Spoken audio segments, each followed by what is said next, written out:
Hey everybody, Ben here from the Bonehead podcast, and welcome to Special Teams Sunday. So this is the first of our new series, and what we're going to do every week is we're going to pick a unofficial Blood Bowl team, and we're going to have a look at the players, the prices, the models, and what you can do with that team and where you can play it. So today we're going to be looking at the Squig team from FUMBBL. Now there's a couple of Squig teams on FUMBBL, but this is from the FUMBBL Secret League. If you're not familiar with FUMBBL, it's a JavaScript based version of Blood Bowl. It's got proper retro graphics, like it looks like Tecmo Bowl but in Blood Bowl land, right? It's a fantastic sandbox and a great way to play Blood Bowl. Now, first thing to shout out is that FUMBBL is currently running the 2016 rules. So we've done a lot of work to make sure that everything we are producing at the moment is for current Blood Bowl as it is, Blood Bowl 2020. Some of these teams are not going to be for Blood Bowl 2020, but the reason we're starting this now is because the FUMBBL crew, who are looking at the Secret League, are working on the 2020 stats for these teams. So you will be able to run them on the pitch very soon. In fact, I think the first drafts are actually available on the website, so you can go and have a look at the passing stats. Now what we're going to do today is we're going to look at the Squig team, we're going to look at the players, we're going to look at the roster, we're going to look at the skills, and we're going to look at kind of an example team of just what you can run on a pitch, and more importantly, why.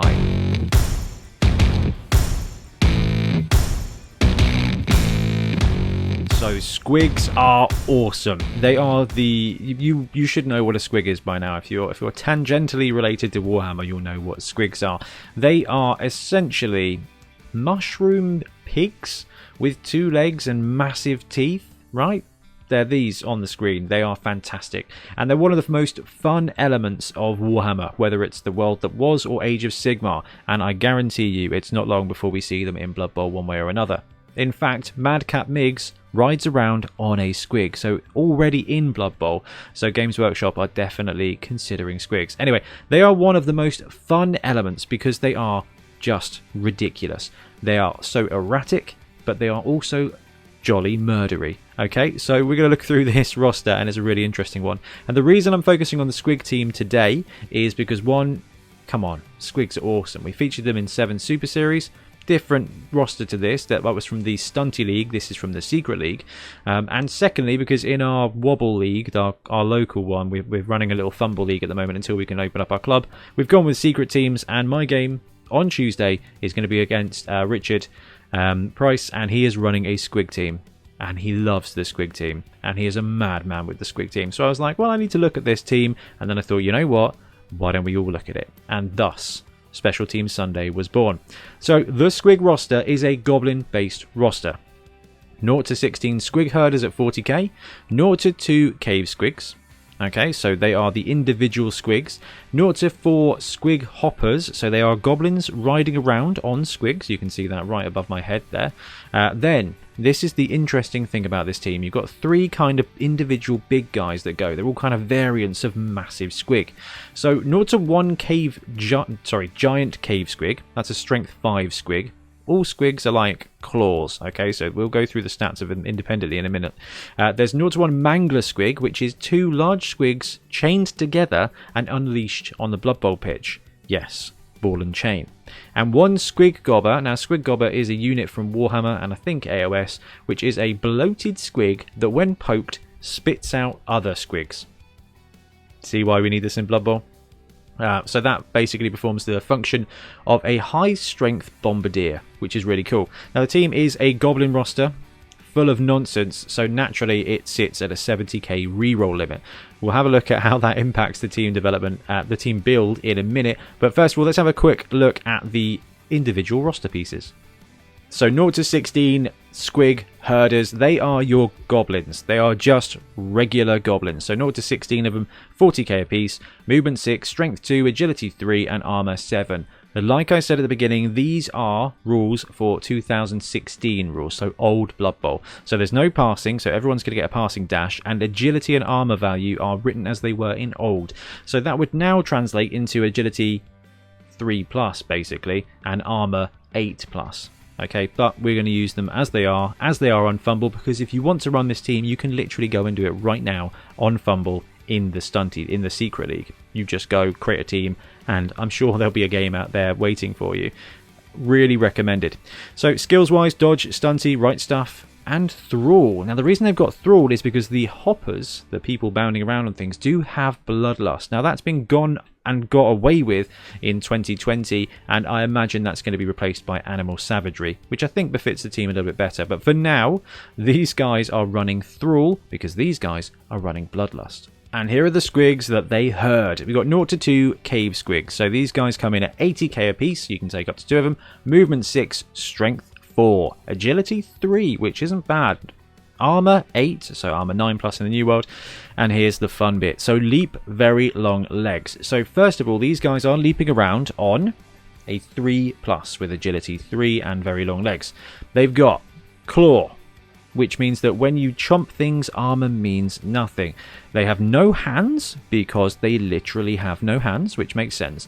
And they're really stupid. So everybody knows if you've got a really stupid player, they need herding. This team is literally Squig Herders. So you need to buddy up a Cave Squig with somebody else, but what they're going to give you is a strength 4 claw piece for 80k. So they are a mixed bag. Strength 4 claw, fantastic. The fact they're really stupid and have no hands means that they're incredibly limited when it comes to running the game by themselves.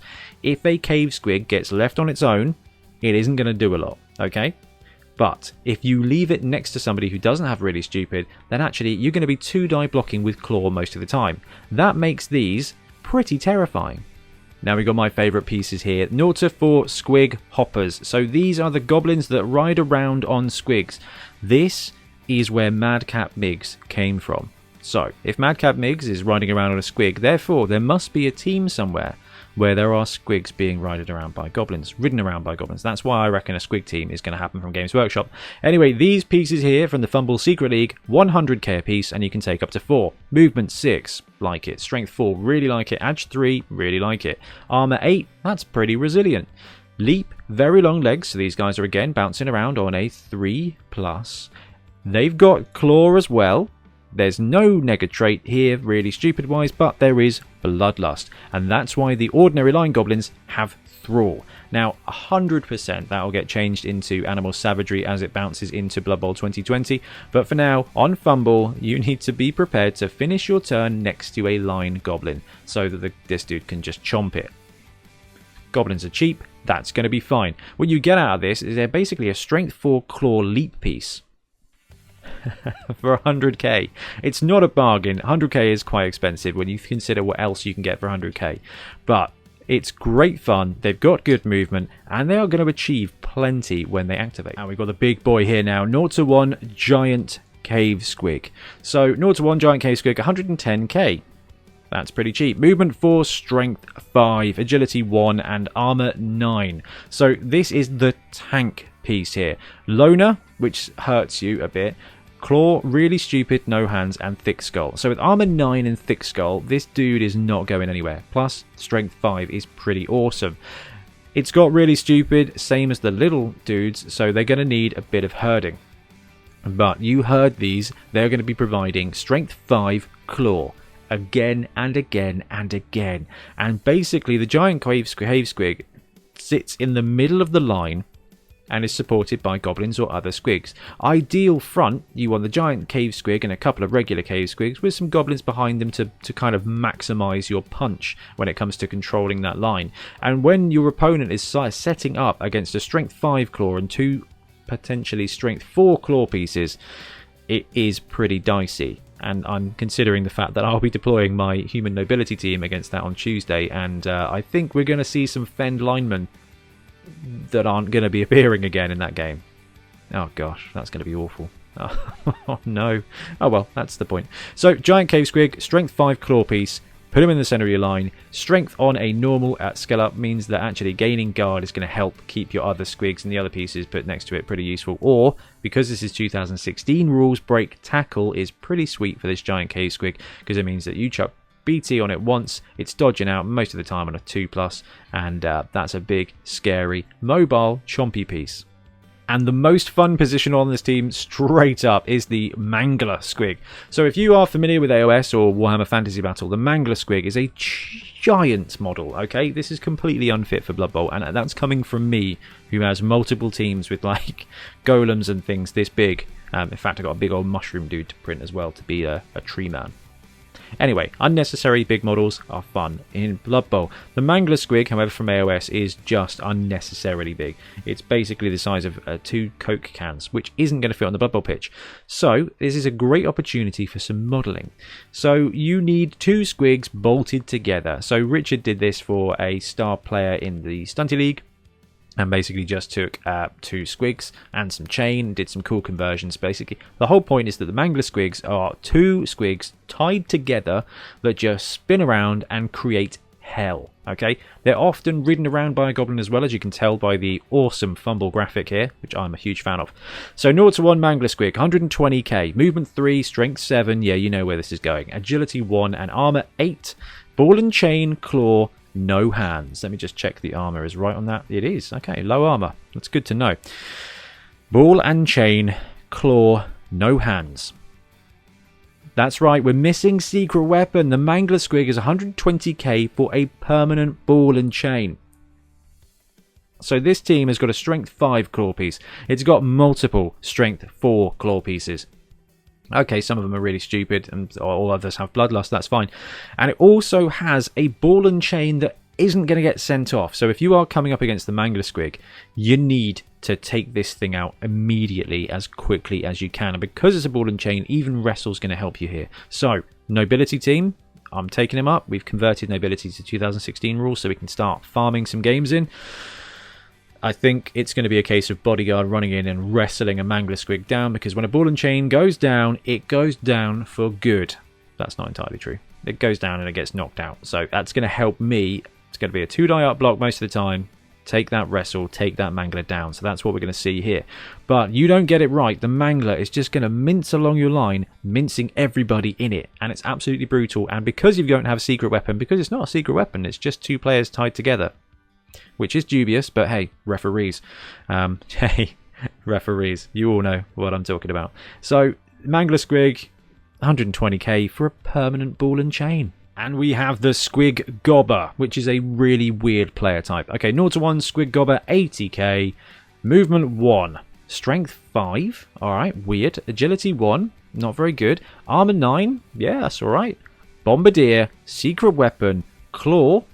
Okay, let's redo that. Bombardier, secret weapon, Hail Mary pass. Okay, so this thing, we'll ignore the rest of the skill, is basically a defensive turret with 1 movement that you deploy on your pitch for 80k, and it just hoons bombs across the pitch. That is a reasonable cost, but the awesome thing here is that it is still strength 5 and has claws. Now, talking of hands, it's got no hands, and it's still really stupid, so you're going to need to herd it to do its thing. But quite frankly, you can pop it any way you like. You can use that strength 5 to gum up a point of the pitch. So if you want to, you can deploy it in a wide zone, and you will basically limit your opponent's avenue of attack by 3 squares, because getting into base contact with a Squig Gobba is a terrible idea. Yeah, they're really stupid, but it's still strength 5 and claw, and it's still going to do some stuff.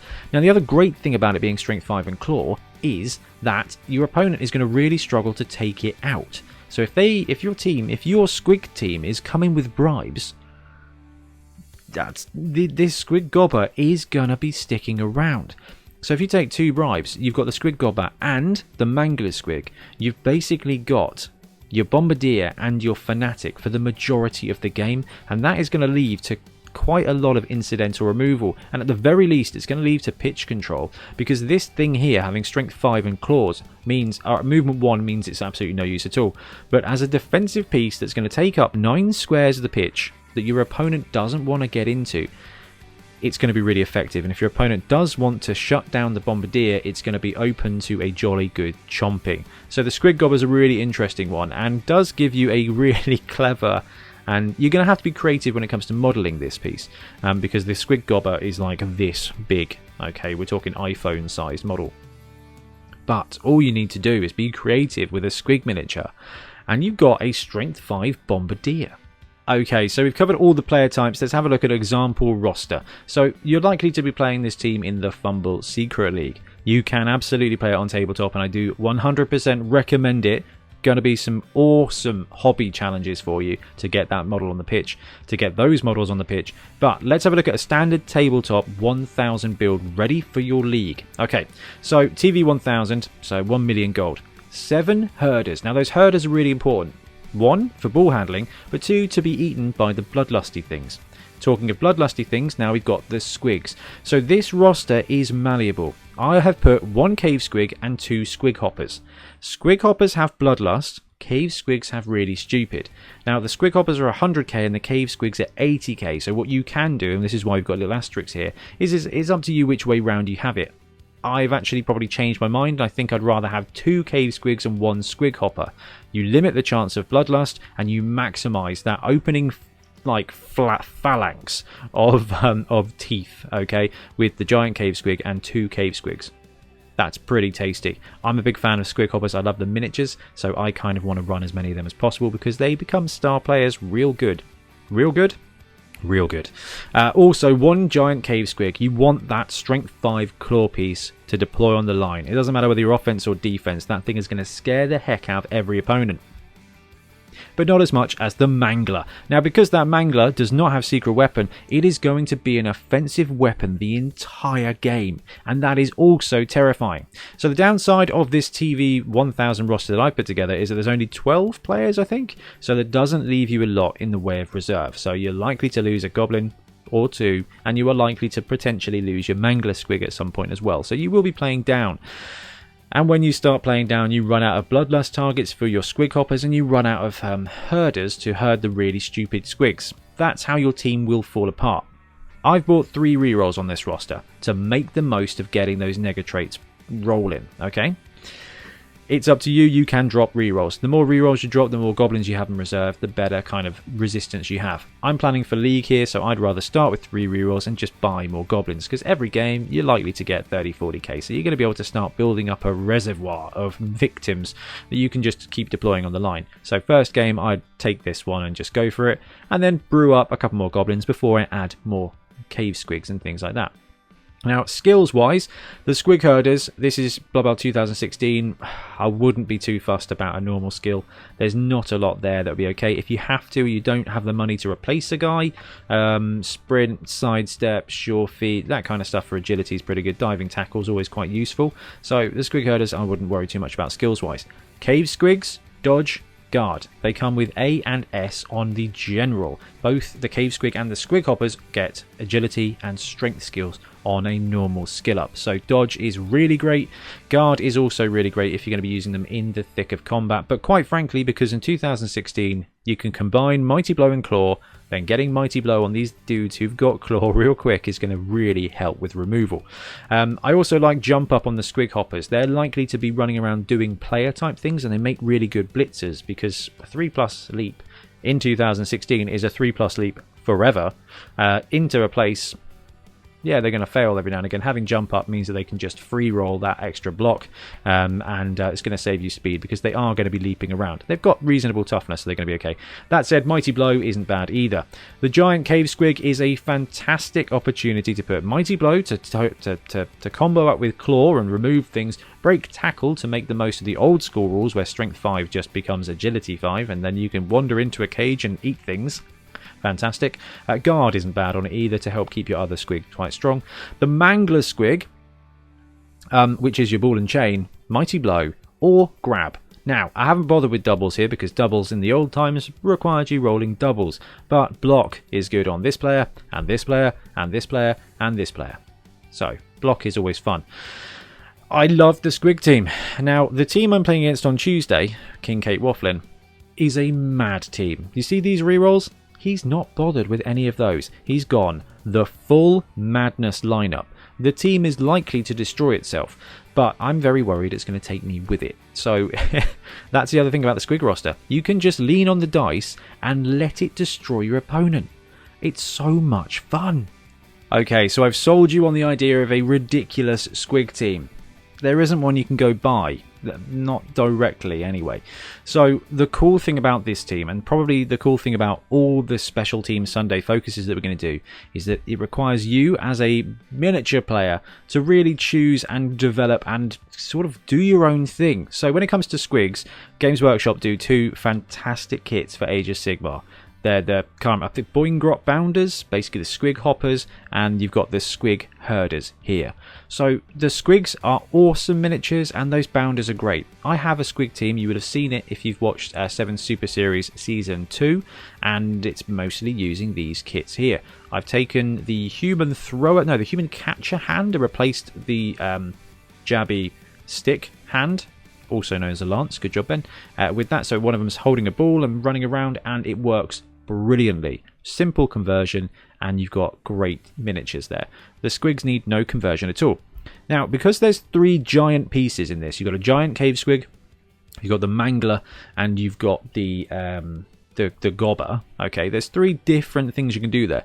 There is a Squig model that is bigger than the others. It's the champion one from Goblin. Basically, it's like the hero rides around on a bigger Squig. Quite frankly, job done. I think that's probably the best way to do it.